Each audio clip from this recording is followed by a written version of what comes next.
Welcome to the Regulation Podcast, brought to you by the Institute of Regulation. Once again, we hope this podcast will help you understand what regulation is all about, what it's all for, and of course, why it matters to the public. My name is Anthony Oliver, and I'm going to lead today's discussion as we talk about regulation's role in democracy and explore the way that effective regulation can influence policy and help to drive better social outcomes. My guest today is Geoff Mulgan, Professor of Collective Intelligence, Public Policy and Social Innovation at the University College London. And having been at the heart of advising and driving public policy and strategy for the last 30 years, it is a great pleasure to welcome you, Geoff, to the Regulation Podcast. Thanks for joining me. Hi there, great to be with you. So let's set the scene with a little bit of background about you, Geoff. From 2011 to 2019, you were Chief Executive of the National Endowment for Science, Technology and the Arts, that's NESTA. And before that, you led the Young Foundation for 7 years, a not-for-profit organisation focused on tackling societal issues.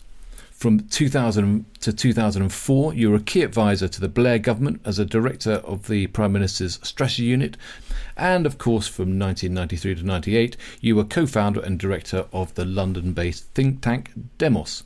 Clearly, that mini CV demonstrates you have a fantastic insight into the challenges facing regulation professionals today. So from your perspective, would you say that effective regulation has helped deliver better social outcomes in the UK? Well, I guess I was brought up to assume regulation was part of how any society runs itself. Before those various roles you've mentioned, I studied telecommunications. That was what my PhD was in. And at a time when regulation of networks was transforming rapidly with the breakup of AT&T in the US, the creation of Oftel and what became Ofcom in the UK, and a whole really different theory of regulation, using law and economics to change how we thought about electricity and gas and telephones and railways and so on. When I worked in government, 97 to 2004, the UK government, it was clear that model was already beginning to fracture a little bit. It didn't really have good methods of dealing with issues like climate change, which was clearly going to be very big, wasn't very well designed to cope with inequalities and issues of social access, wasn't very good for issues of resilience of systems. It was all about optimization in economic terms. So when I again got quite involved in regulation in the 2010s and worked with a lot of governments around the world on what we came to call anticipatory regulation, that's to say, how do you regulate for very fast changing technologies like artificial intelligence or drones and so on, a very different toolkit was needed. And I think we're still in this sort of transitional period of regulation, learning a set of new tools and really learning new ways of thinking, which still have economics and law in there, but are as attuned to social issues, psychological issues, the public's desire to be involved in decisions, not just passive recipients of decisions, and crucially to this ability to anticipate and work with very disruptive, fast-changing technologies like Meta, Facebook platforms, or quantum computing, and so on, which I think would have completely freaked out regulators a generation ago. Well, exactly. I mean, a question I often ask regulation podcast guests is what's the point of regulation? But can you put your finger on what makes it succeed or fail? Not really. And I actually teach now a course to usually people from governments all over the world who come to UCL, and I teach them about regulation. And of course, regulation goes back 5,000 years at least to ancient Sumeria and ancient China. From the very start, governments were regulating things like weights or the quality of wheat, all sorts of things you needed for a society to function, or irrigation to work. So I'm not aware of any society which works without regulation. But what it means changes in every era. It partly changes because of the dominant technologies. A world with railways and sewage and so on needs different regulations from ones which is completely farming based, and today's economy and society completely dependent on data needs a whole host of new regulatory principles and rules. So I guess effectiveness does depend on a good diagnosis of the needs of the present, and does need competence in executing them. And crucially, probably like anything in relation to government, it has to be legitimate. And legitimacy is a very subtle idea, but crucial to the ability to exercise public power of any kind. And regulators in some periods are very legitimate. In some periods, you see them losing legitimacy, and then it's very hard for them to function. Well, given that regulation is largely in place to protect the public and promote better, consistent social outcomes, I mean, do you think that regulation and regulators do a good enough job in communicating that role? Well, in a way, they take some of their steers from elected politicians, and regulators can't steer too far from that. For example, regulating the rules of cutting people off from electricity or water if they don't pay their bills. That's essentially a political decision. Or whether you ensure that 5G is available in the Highlands of Scotland or a remote island as much as it is in central Manchester or Bristol. These are political judgments. The regulators are more there to execute. I think some of the crucial questions they're having to grapple with now are these macro political ones like climate change. What is the job of an energy regulator in helping society navigate to a completely different sort of system of running an economy, to a net zero economy? And in many countries, regulators are really struggling with what that means and what that means in terms of their role, the trade-offs they make. There's no doubt regulation is an incredibly powerful tool. 20 years ago, I oversaw UK energy strategy and renewable energy strategy, where we committed the UK to quite demanding carbon reduction targets, most of which were met. Actually, they were more than met. And we built up wind, particularly offshore wind, from essentially nothing to now a situation where renewables are about 40% of electricity supply, more again than most people realize. That was almost entirely done through regulation. But it was regulation over long periods of time, setting clear targets, allowing a transition process for industries, for investors and others.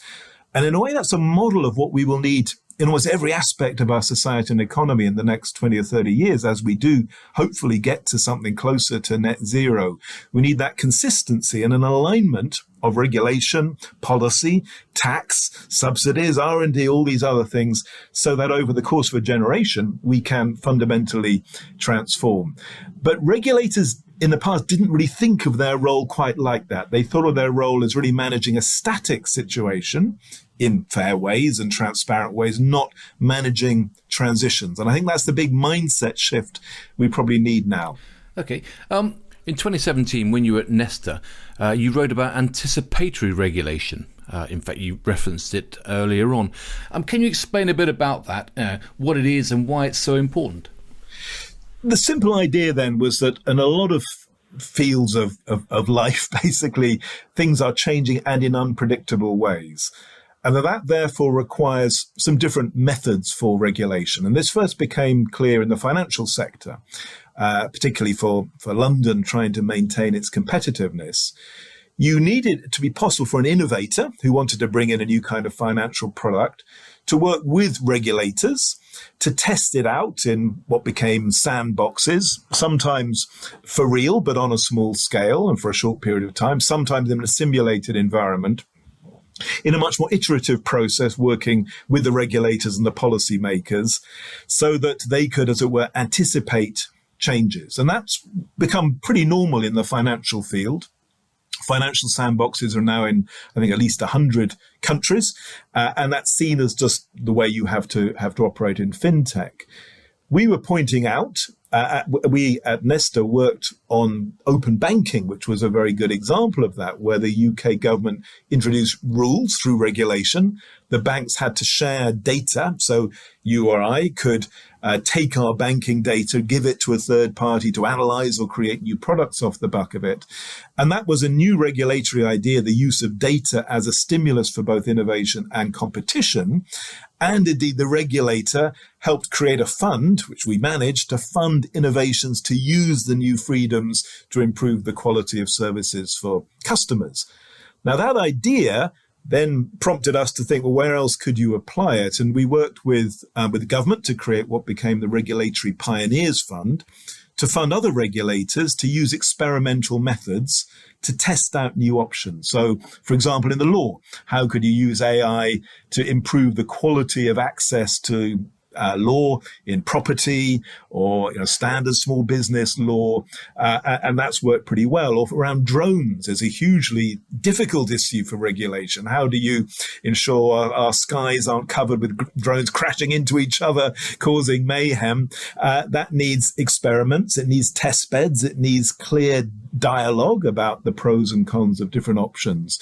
And there are many fields of that kind, from driverless boats to pharmaceuticals, where some of these new methods of what we called anticipatory regulation are becoming more and more normal.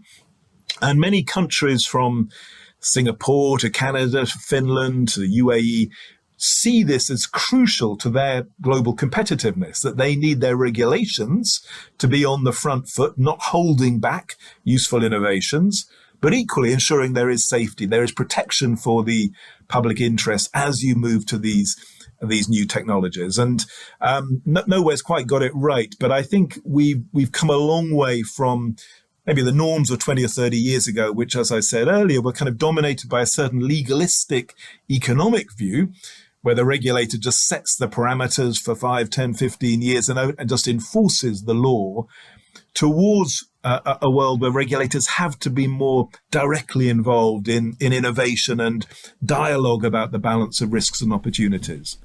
I mean, that said, do you think that regulators should have more teeth? Should there be more stick to enable them to really drive performance?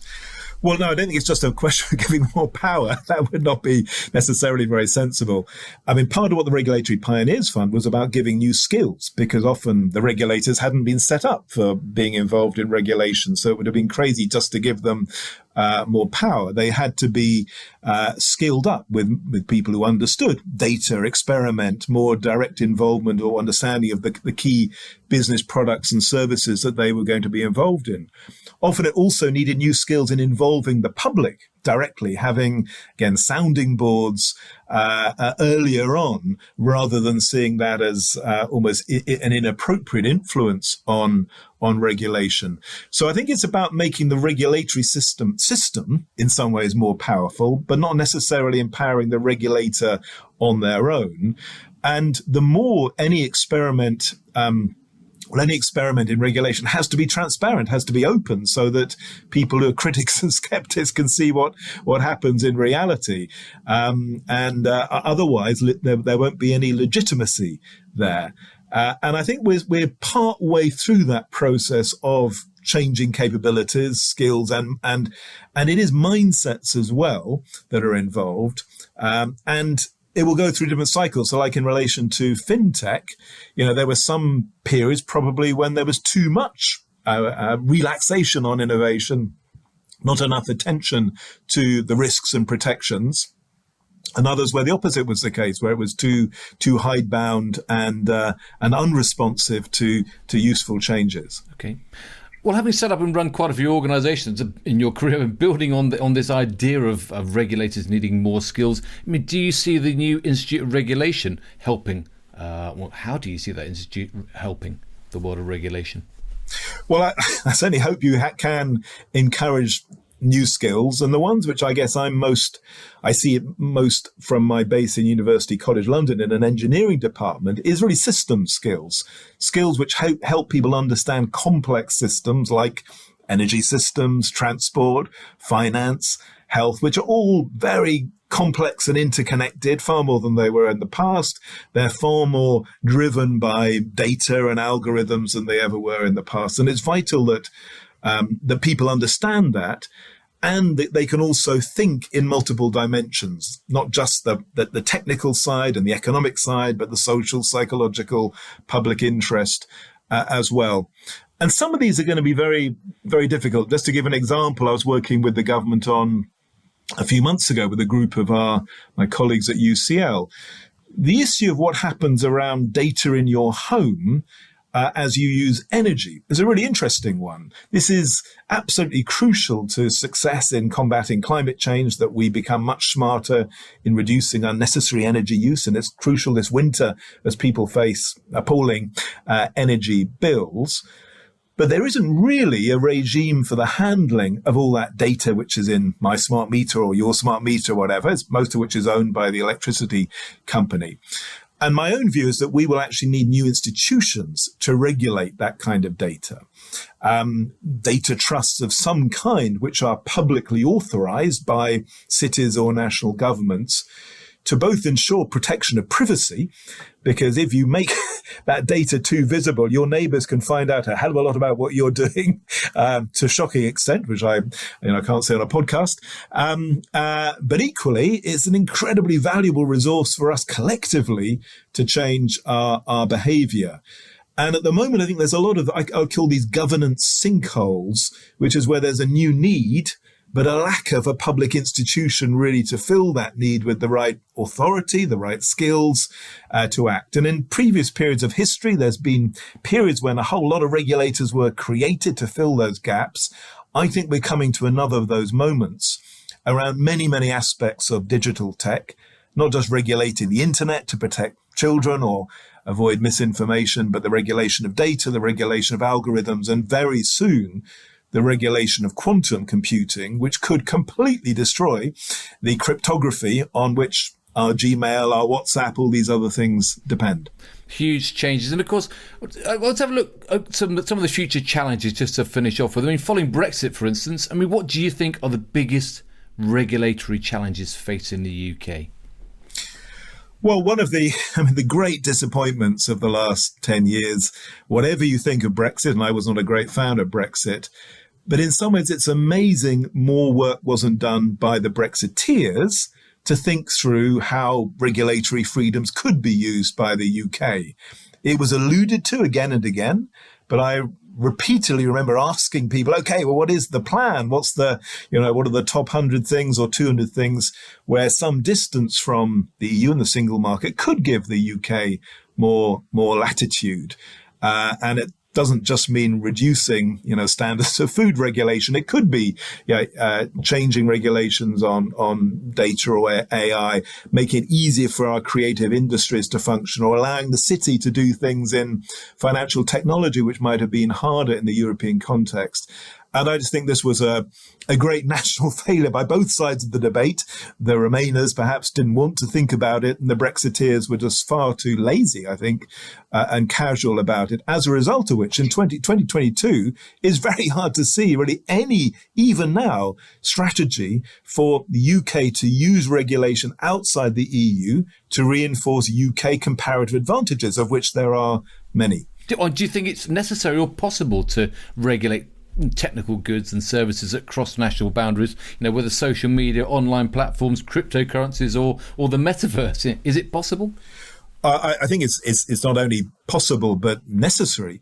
And one of the things I work on at the moment is new multilateral institutions, where again, going back to governance sinkholes, we have a lack of global institutions to regulate things like cybersecurity, flows of data across borders, as well as a whole host of other things about products.